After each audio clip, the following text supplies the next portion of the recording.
Good morning, Tim. How you doing? Good morning, Shabbar. I'm very well. Last week before Christmas, I'm busy, but I'm looking forward to a bit of time off, actually. Yeah. It is. We're recording this as a timestamp, Monday the 16th. So this is sort of technically the last week that most people are in the office. I'll be shutting down for sort of semi-shutting down for a couple of weeks. You never fully shut down, but we've got Harry Potter marathon lined up for the Christmas period.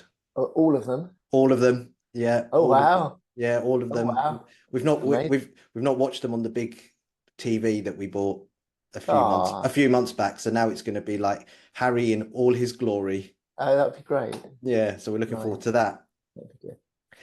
So episode 6, I think we're at now, and we've talked quite generally around the money path, the life path, the different types of movements that we have with money. And so an interesting story, these things always translate into the real world, and Hmm. you're never short of examples. And in my own life, it was I would say quite a funny sort of episode, but I'm sure there's some sort of serious stuff going on underneath. But in my office building, just before Christmas, there's a clothing company, and they advertised, oh, we're having a massive clear out, and great discounts on offer for tops and sweaters and jackets and all of these sorts of things. And I was like, oh well, you need a little bit of a refresh of the wardrobe, and I might go up and see if I can snag myself a few bargains. So went up, and it was absolutely fantastic. Jumpers that were sort of 60, 70 quid, they're swinging them away for 20 quid. So it's like real savings. And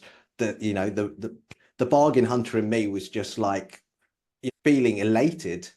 And so picked up a few pieces that I needed. And so, and I try to be conscious with my spending. This is the thing. Like I very rarely will just go out and just do a binge shop. It's always like, for clothes especially, I'm always quite practical, and do I need this, and will I wear it, and all of that sort of stuff, which I guess is a whole different discussion. But then there were these socks, and I don't need socks. I've got enough socks, and I only bought them because they were cheap. And I was like, well, that's just too good. If you went to wherever Next or whatever, you probably pay, I don't know, 15 quid for a packet of 3 socks, or 12 quid or something. And these were like five, right? Wow. So you save between Yeah, £7 and £10. I know. Wow. Yeah, exactly. And so it was a much less saving than the like nice Yeah. the Yeah. fisherman's sweater that I bought for 20, Sure. which would have been sort of 75 or 80, Mm. on their online store. But for some reason it was like, oh, I need to get these socks because, and I think there was this feeling of, it was almost like a scarcity mindset that, oh, what if, in the future I needed socks, and then I needed to, go and buy them from Next or wherever, and it was like 15, 20 quid for a pack of socks. So I might as well stock up now and grab Mm. grab the deal, because I Very almost always sensible. this Yeah. would be a good investment. But it left me feeling very Mm. uncomfortable after I purchased it. So I'm bringing that in because we want this to be a practical Mm. podcast as well as theoretical, and we can chuckle about it, and hopefully people that are listening have got similar sort of stories. But yeah, for a bit of Christmas cheer, Mm. Shabba in his socks.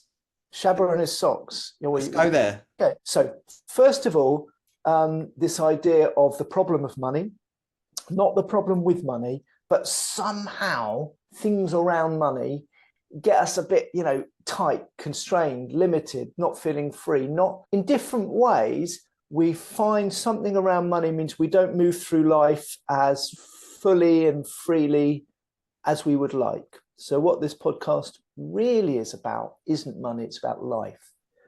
What these ideas are really about is trying to help people move through life and do what they really want to do and live their lives, whatever that means to them, fully and freely. So let's dive in. And I know you know this work and I know this work. The first step in this work, once we realize, oh, I might not be dealing with a money reality, this might be telling me something about parts of my psychology or parts of my feeling I've got tied up with some aspect of money. So before we try to, quote, solve or resolve, we just do what we call detective work. Yeah. And it was great what you did, because the first thing is just notice some of your funny patterns with money. So just starting to notice how I am with money, or notice counter examples in the world where people are different. You know, maybe people with money aren't always feeling secure, or maybe people without money sometimes feel very free. Just get to notice counter examples. All of that is part of what I call detective work. So I suggest, why don't you and I, if you're willing, we hang out with the mystery of Shabbar and his socks. When we do our detective work with money, let's be really generous spirited, right? No one did anything wrong. We can be much more playful and curious than that. And the way to think about it is to think, it's back to the Jacob Needleman quote from the very first podcast. Everybody in some way is faced with this problem of money. And as we've explored, it doesn't really matter that much from this point of view if you've got loads of money or average money or really struggling for money. The problem of money, because it's more about emotion and psychology, we're all dealing with it. It shows up in different ways, but we're all dealing with it. And then we all get tangled up or have funny little quirky money movements or money thresholds. So we don't need to be judgmental of ourselves or others. Just be curious. So we could call it the great Christmas gift, because we get to explore the gift of Shabba's socks. And Right. the other thing to say is the real gift was, you said something like, I felt really uncomfortable. Okay. So with this work, because we're dealing with unconscious psychology and emotion, the thing we're always interested in isn't actually what happened with your money. It's where do you suddenly go, oh my God, I feel really, uncomfortable or jealous or excited or paralyzed, or where there's a strong feeling in relation to money. That's where we dive in. And actually what we've learned in this work is it doesn't really matter if the situation seems a very serious one, like, a massive contract or massive debt, or, they could be very big money traumatic events.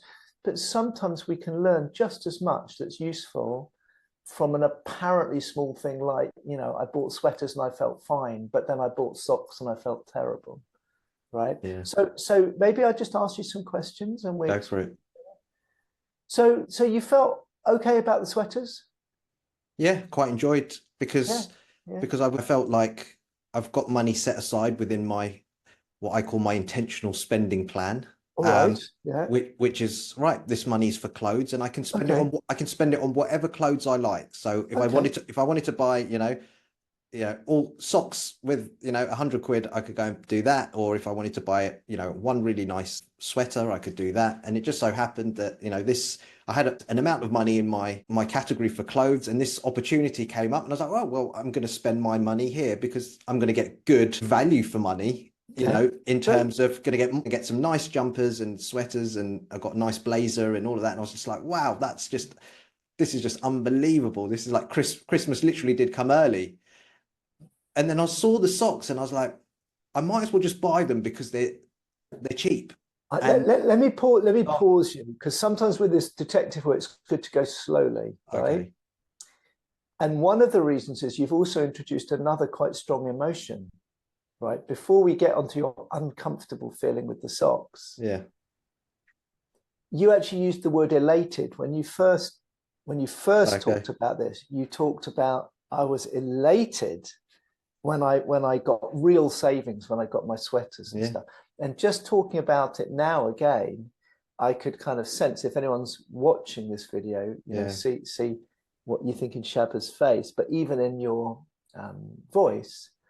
Like, so before we get onto the socks, that was really great for you getting those bargains, wasn't it? Yeah. So let's just notice what was fantastic. Again, we don't need to be judgmental. Yeah. We don't need to know what it means, but just tune into the feeling. It was really good for you.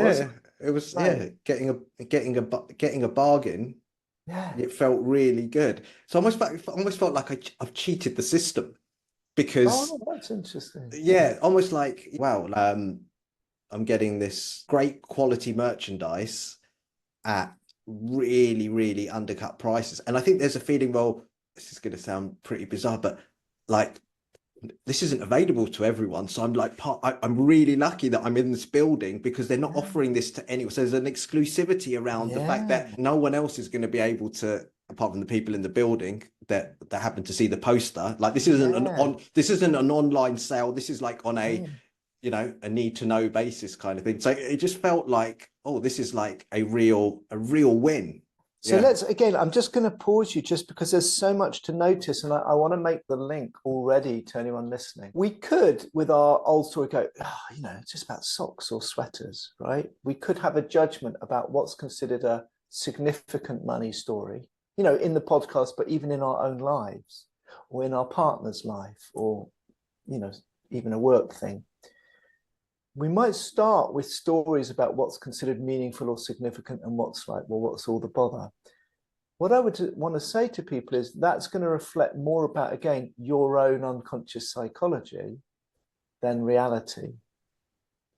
When we're really curious about everybody's money dance, their particular thing, we can be really curious, we can be non-judgmental, and then we can start to notice and always follow as much the emotion and the energy as the story, right? One of the things about money in the world with economists and bankers and financiers is we've all been told that money's a very rational, logical, it's numbers, it's maths, it's economics. But the truth is, it's really emotional for everybody, right?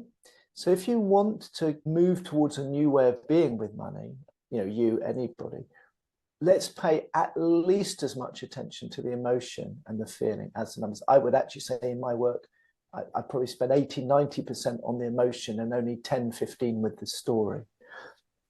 Because it's the emotion around money that's part of our pattern. And whatever was going on for you, whatever that was, about the elation and the uncomfortable, I am sure, without even knowing what it was, that pattern will be playing out for you with the rest of your life with money, and it will also be present for you in other areas of your life, not with money. That's the nature of this work. I know you know that, but I'm saying that.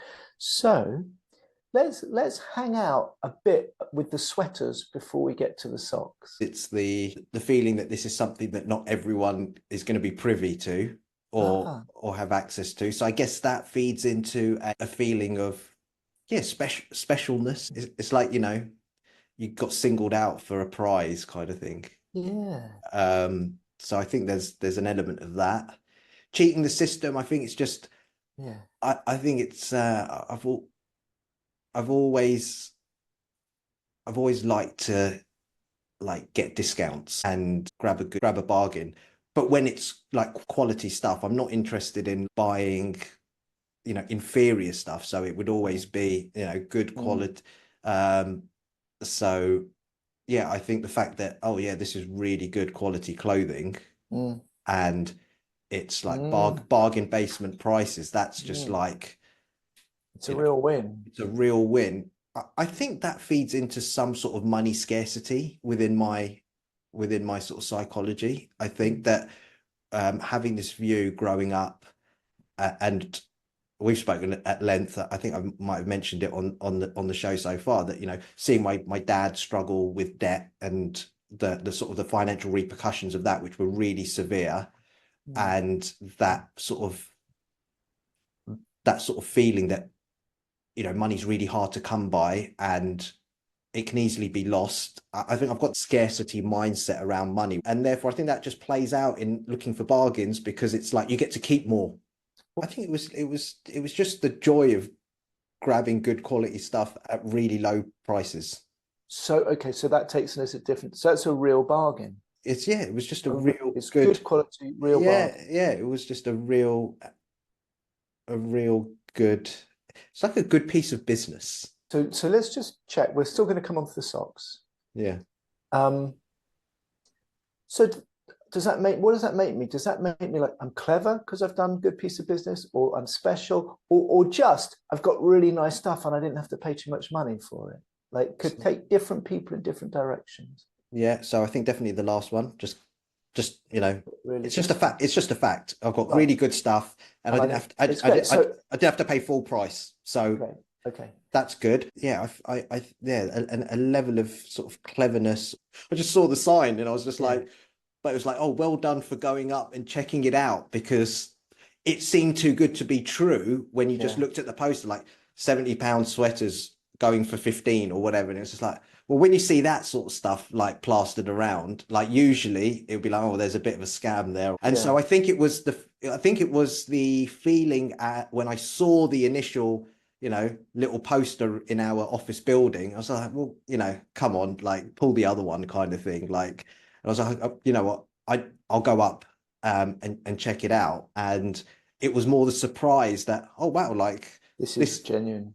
yeah, it was almost like Charlie being let into the chocolate factory sort of thing. It's like, oh, wow, it's really like, wow, amazing. Right. And again, I want to say, anyone listening, this might seem quite almost frivolous or superficial, but we're tuning into different patterns because 10 different people or 100 people could go into, whatever, a bargain sale with good, same situation. And for some, it's about the quality, Mm. some it's a saving money, some they might feel really clever. So it can bring up all sorts of different, some might not buy too much because they don't want to be greedy, they wouldn't feel Mm. elated. Some might even feel bad that other people aren't involved, so it will bring up the same situation for very different things for different people. So I'm really glad I've got the clothes. Yeah, They're good quality. I will wear them. yeah, I could have bought them any time, but I would never go and do that. And I do hear that you would have yeah, gone yeah, without. So, um, but the reason we poke around is because sometimes we find something that's really useful in our psychology. All right, well, let's look at the socks, because that was the one thing you just spent what, £7 on it, or yeah. I think it 40 was. quid, I can't even remember the amount. It was and like and that expensive. and that left you so feeling quite uncomfortable. Yeah, because it felt a bit compulsive. It didn't feel like it was a. I didn't need them. Mm, You know, I could have the sweaters that I bought, or well, I didn't have that kind of clothing in my wardrobe or in my work and in my social interactions. Need nice clothes. Here's an opportunity to get some nice stuff, yeah. and great. The socks, I mean, I only bought them because of the price. Like solely, it was solely to do with the So price. that's so I get that. So I totally get it. And again, I'm sure we can relate, Yeah, right? You find an amazing sale, it's actually good quality. You spend 100 quid on 500, 600 quid worth of clothes. You're feeling pretty happy. And then you bung a couple of extra socks in your bag yeah, because you're a little bit euphoric or elated. yeah, yeah. So that's all good. Then the question is, well, why are you feeling uncomfortable? Because there's a judgment up there, Yeah. isn't there? Because I didn't really need them. I've got plenty of socks, and it was just So, like I got yeah. carried away. And I think the So, judgment of yeah. getting carried away and not being careful with money. And it was a small amount. It doesn't matter. It's not going to affect anything on a material level, but it sent a message to me saying, hold on, son, you just got a bit carried away. And I think that there is, well, Ah, I don't want to interpret, because you said don't go start yeah, yeah, interpreting. yeah, yeah. But I know a little bit about, yeah, I Yeah, know so it was had like, oh, conversations. you got carried away, and that wasn't very financial advisor like to get carried How away. interesting. Yeah. Yeah, and Okay. the stuff that I preach, around money and this, that, the other, and there I was getting carried away, buying something that I didn't need. I had the money to do it, so it's not like I'm not going into debt to buy it or anything like that. So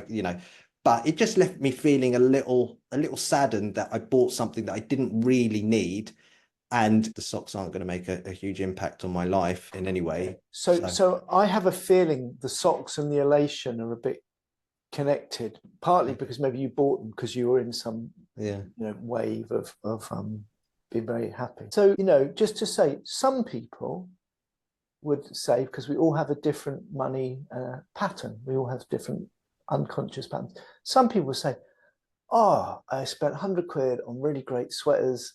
That was bloody brilliant. And I spent tenner on some socks that I don't need. Oh, well, but it was great.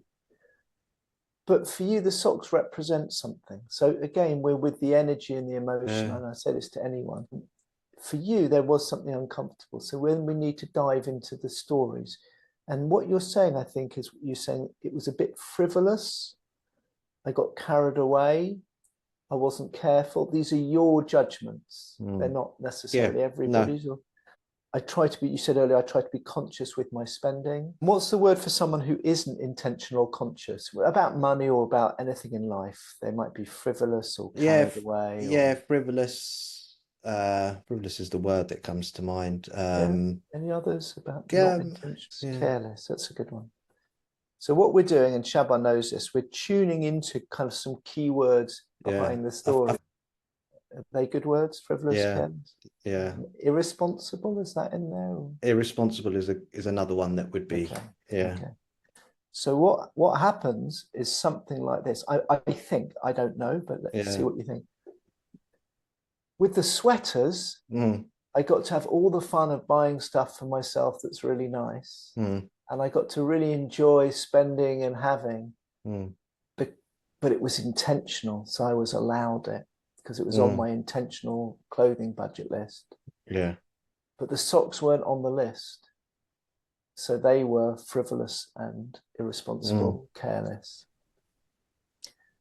So it sounds like you can spend money on Can I add yourself. in wasteful? Yeah, I mean, they're your words, absolutely. As you know, we won't do all of No. these words when we get into it, but they're all words. So if someone was doing detective work, they might write down these words: irresponsible, wasteful, frivolous, careless. So something like this, if it's intentional and conscious, I can spend money on clothes or maybe on myself, or I can have the fun of spending my money Mm. on nice things as long as it's intentional.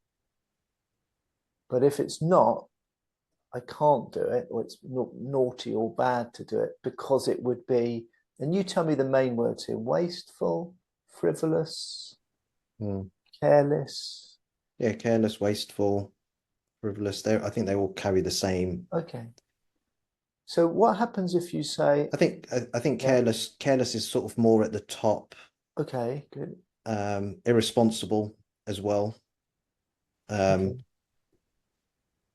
yeah. Wasteful is one of your words, but Yeah, wasteful. why don't you try I'm careless and wasteful and it's okay. So try saying out loud, Okay. I am careless and wasteful, Yeah, I'm careless and wasteful, and it's okay.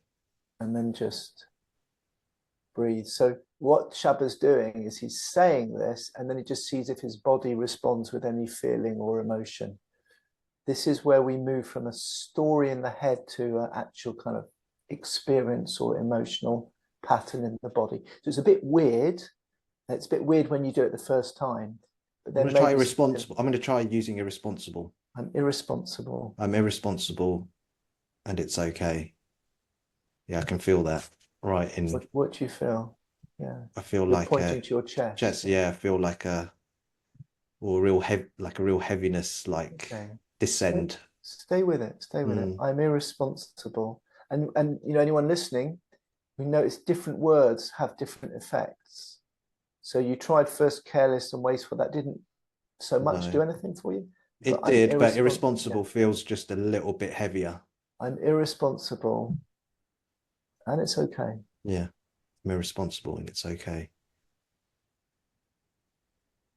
Is the heaviness more like a sadness or just a weight or a pressure? Yeah, a weight and yeah, it's a weight and associated with probably sadness. Yeah. Yeah. So again, we stay just with the body. This is the sort of very surprising nature of this work. We use these stories, apparently superficial or trivial one about the socks. We really explore and we find out what these things mean, both maybe the elation of the bargain of the sweaters and feeling bad about the socks. And then we end up with these statements. So just try it one more time and stay with your body, Mm. your heart, your chest. I'm irresponsible and it's okay. I'm irresponsible, and it's okay. Just feel it's like a weight. Yeah, but sort of lessened. Mm. And again, in this work, we're not trying to make Yeah. it lessen. Yeah. Just, Eventually it moves through. So let's do the other side. yeah. And then I'll say a bit, and we'll see how this helps you for Christmas, or maybe you enjoy your socks more. Yeah.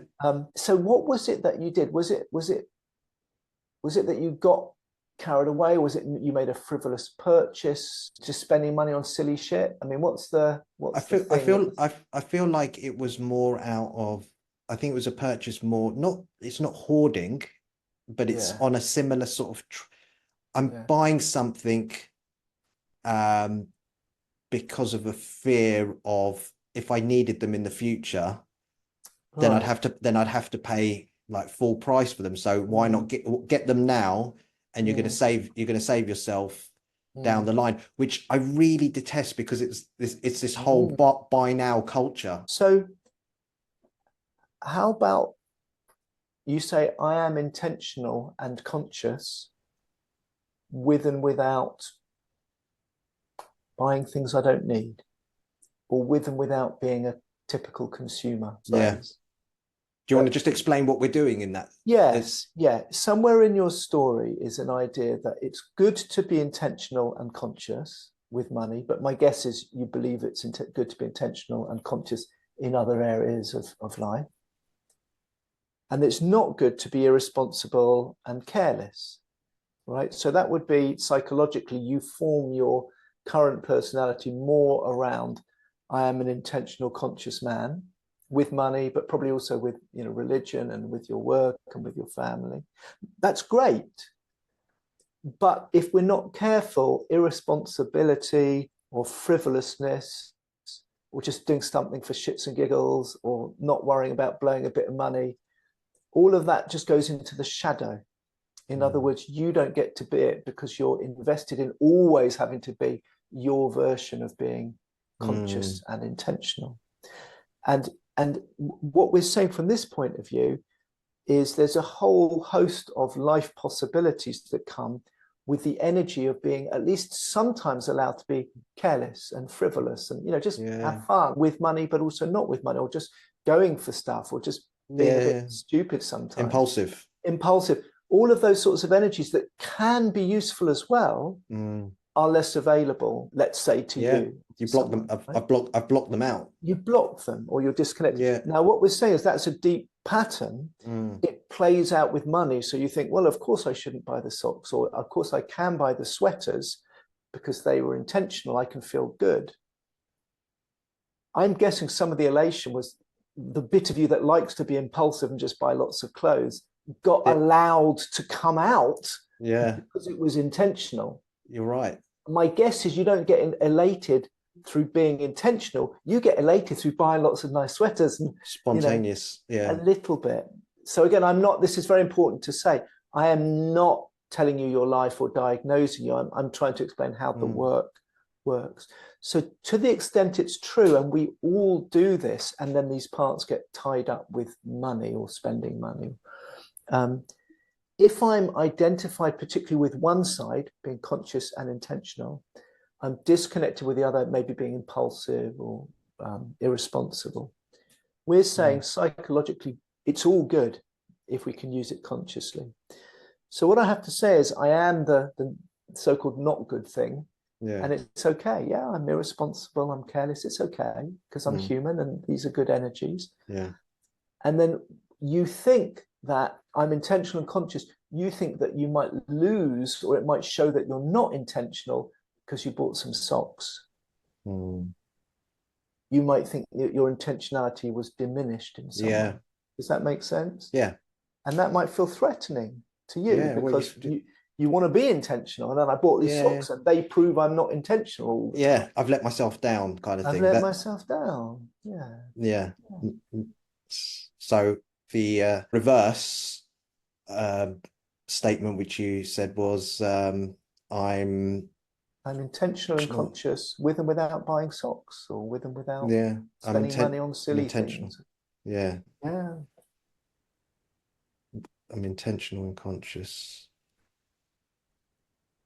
with and without wasting my money. I'm intentional and conscious with and without, whatever it was. Yeah.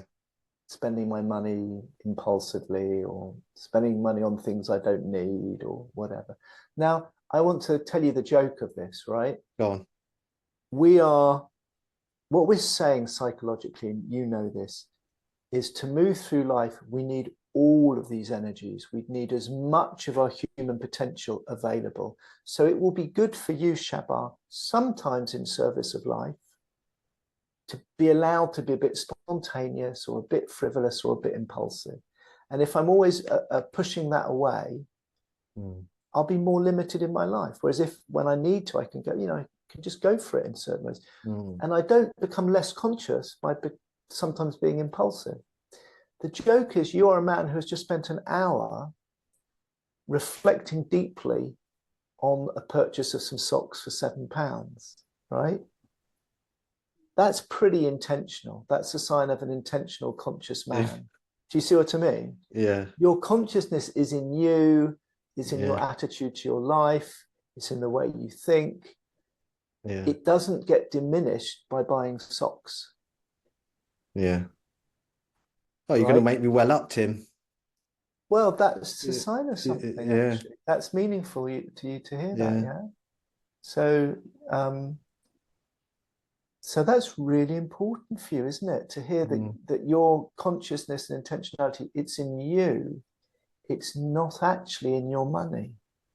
That consciousness is to do with how I am in my life and my willingness to look at things and integrate things and ask questions and all sorts of other stuff.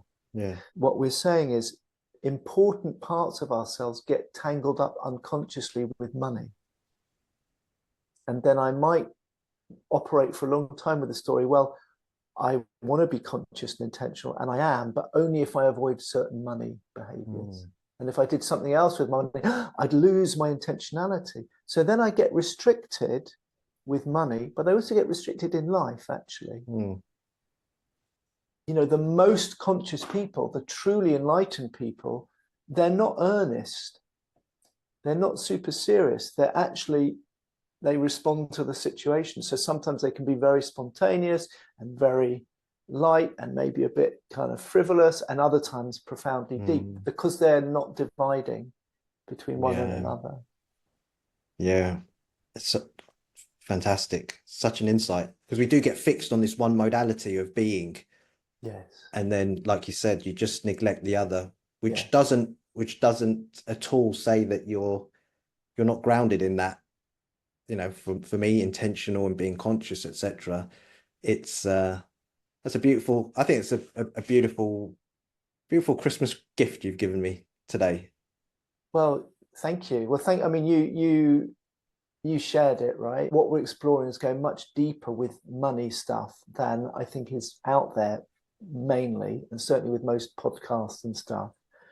Because what we're seeing, and by you sharing your vulnerability, we're seeing something in this work, which is, when we say money gets tangled up with your unconscious psychology, it really means something. And that's happening for each of us. But how it gets tangled up is very personal and unique. So it always does feel a bit vulnerable, doesn't it? Just it does. Diving into the work. But if you do, you see something that could be really potentially very helpful for you with your money, but actually for your spirituality, your consciousness, to really get that doesn't get diminished through allowing yourself to kind of connect with a more carefree, careless, spontaneous energy. It doesn't get diminished. And the other thing, just to remind you, because I know you know this work, is you already are irresponsible and frivolous. We don't like to see it. So these parts that we've kind of judged in other people and push away, it doesn't mean we're not like that already. We are. It just means they're not in our consciousness. And then we tend to express them in less helpful ways. So, an example, lots of people who do this work, have a thing against being greedy, right? They think they're very generous. They don't like to be greedy. That would be a very typical kind of money entanglement. But it doesn't mean they're not greedy. It just means they don't see the ways in which they're greedy. So it's much better to consciously see the way that we're all of these things than to think I'm half of it and other people who I judge are the other. Ends up helping us much more. And I would say that is a more conscious way of being in life than just seeing half of it, really. Yeah, totally agree. I think that brings us to a timely end. Is there anything you want to sort of conclude with, or no, not really. Merry Christmas. Enjoy your socks. I think maybe wear those new. I'm going to wear your them. new socks on We'll Christmas wear them on Day. Christmas Day. That's it. How many pairs did you buy? I just want a pack of 3. Why don't you wear all 3 socks on top of each other on Christmas Day? They're actually quite festive. They're like purple Yeah. color, which is quite nice actually. So yeah, socks for Christmas. Yeah. No, I mean, nothing to it. Thanks for sharing. It's Thank you, another Tim. step on the podcast. We'll see where we go. What I would say to anyone listening is it is unusual, the process we just did, the work we just did. I hope it gives a flavor. You know, we might do more of these sorts of more practical coaching case study things, but it is unusual work. So if anyone's listening and they're intrigued, that's great. Doesn't mean they have to know exactly what on earth we've just been doing. It will take some time, I think. Yeah. And maybe just a good plug for coming on one of your workshops. Yes. Yeah. Why not? Yeah. Sign up to one of Tim's workshops. We'll put a link in the show notes. Yeah, so and we spend two days diving into this approach. So by the end, people really understand how it works and how to apply it and what it means for their life. Yeah, thank you for perfect. No worries. All right, you take care. Merry Christmas. Merry Christmas. Season's greetings. Enjoy your sweaters and your socks. Cheers, Tim. Bye bye.